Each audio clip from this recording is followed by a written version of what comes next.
Joining us via Skype from Alberta is Nicole St. Martin. This is CLARA PASIEKA. This is Connie Wang, KRISTINA ESPOSITO. And this is Nicole Chung. My name is Amanda Joy, and I am a screenwriter and actor based in Toronto.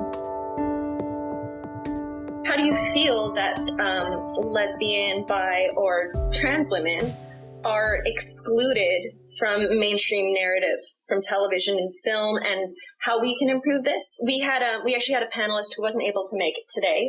Her name's Joanne Nicola, and she sent in this little statement that she wanted to make sure we addressed it. Hopefully women will get the nuances and contrasting realities of LGBT people versus being female, sexism, and homophobia.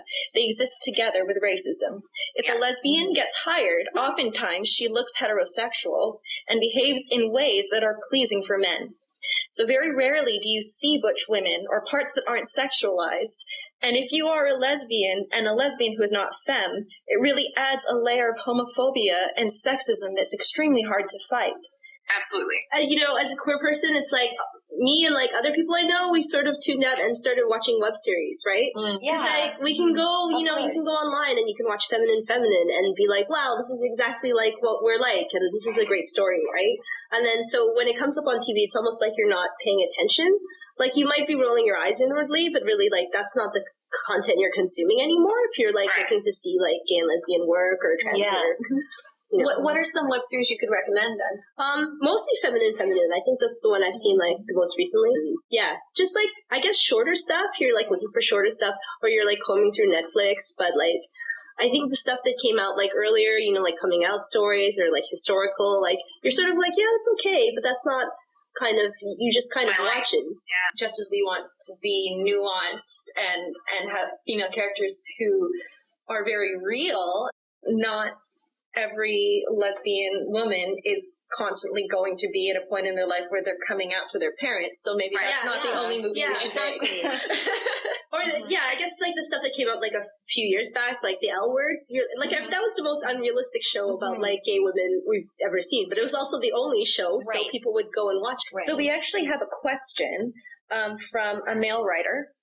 He says, I'm writing a film that has a straight female antagonist that seduces a lesbian protagonist, but I am feeling conflicted. It's unclear to me what's right and wrong, what's in poor taste, and what's not.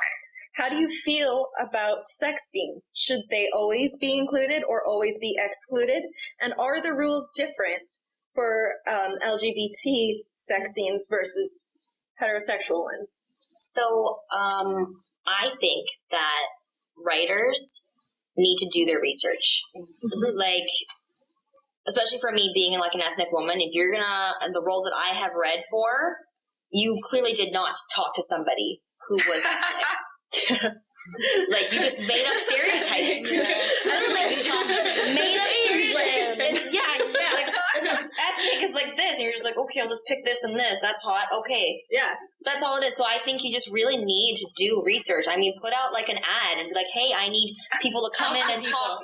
That's what people do. People do research. I'm like, how do people write papers? They do research. So same thing. And you're putting it out into mainstream media, so you better be doing research. And I feel like that's like one of the huge problem here is like people are just like, yeah, this is good. I totally get it. That's totally my experience. I think it's fantastic that male writers are asking these questions and trying to make sure that they're writing something that's complex and authentic, though. I think that is step one.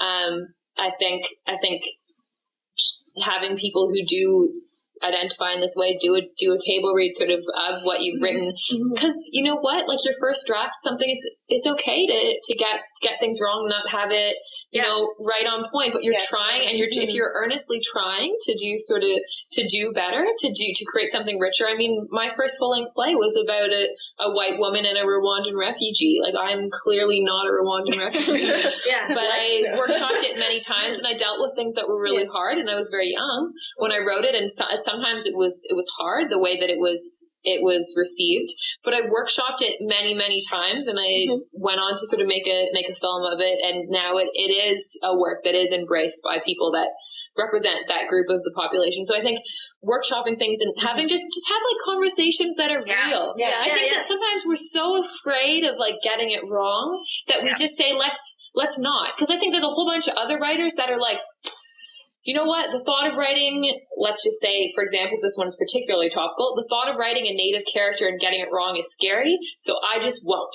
Yeah, and there you go. Yeah. Then you have their piece that is all right, and that's as much of a problem, right? Yeah. And you're afraid to ask people because you're afraid of like offending them. And it's as much of a problem because then instead of getting it wrong, you're just not doing it at all. Mm-hmm. Yeah. So I could write all characters about, you know, Irish immigrants because my parents are Irish immigrants, and then that could be all I write. But I wouldn't be learning about other people. I mean, writing the types of things that I write a lot of things that do deal with different groups of people and multiculturalism and different ages and everything like that.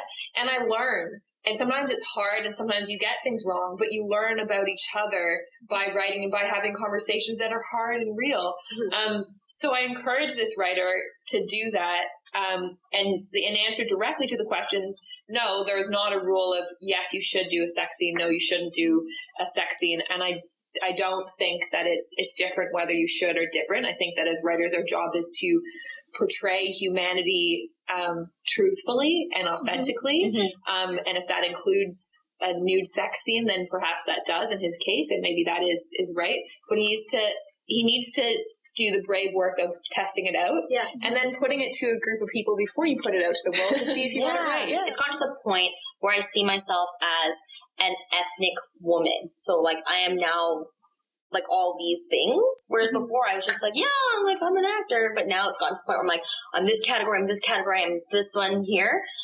And I was getting submitted last year for roles that called for like a phony accent, or there's like certain breakdowns where it's like sexy Asian.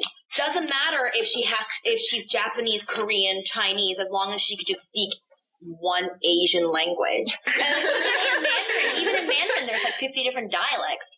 So it's like, I don't know, I'll just do regular Mandarin. And then like, once you speak in English, make sure you have an accent.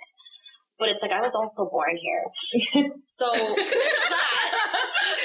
So already I feel like I'm just a part of all these different categories. You know, I can see as like a Canadian person, but then I can understand things as like a Chinese person as well. So that's just me. And I just got so fed up with my auditions, and I do have a commercialized look. So I do get submitted for commercials, and that's great. But as an artist, like I just didn't feel like there was any like integrity. So I switched over to YouTube because I need like I need autonomy, and I need to change the way that Chinese Canadian girls are being represented. Yeah. I see it when I go out to the club. You know, I get called China doll, like here, there, and there. Oh, God. Exactly. I am used to sounding like a broken record. To being like, you, that was racist. Like, you can't say that. And I'm used to people not standing up for me. But literally, like, one time in the summer, I went out with my girlfriend, and these random guys just came over and was like, oh, yeah, tell your friend Ling Ling to shut up. And then nobody stood up for me. Yeah. And my girlfriend, she didn't know it was, I don't know, she just didn't realize. But then this guy that we were with stood up for me.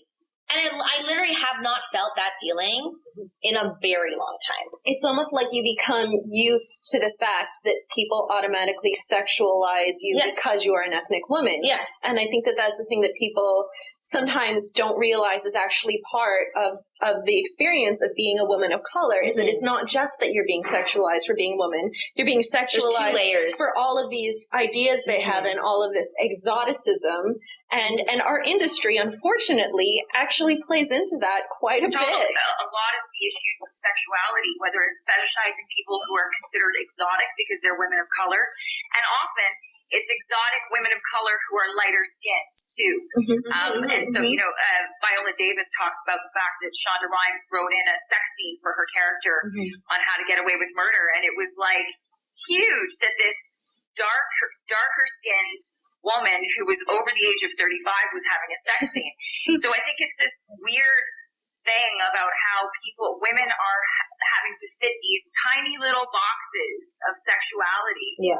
And often I say sexuality because that's often how women are fit into storytelling in our media. And so, there's these little tiny boxes that you have to fit. You have to look a certain way. You have to behave a certain way. And you can be lesbian, but you better be hot to a man, like you were saying, Nicole. And you better, choose another hot chick to have sex with. And, it's this weird thing that we've, pinned ourselves and also others pinning us into these tiny little categories, these boxes. And it's so limiting, and I think it's damaging not just to women, but to every single person on this planet. And the more we can start to see all representations of our lives, which are incredibly varied, complex, the better we're going to be as human beings. And I just, it's not just the artists that are hurting, it's our world that's hurting from not seeing representation of themselves up there.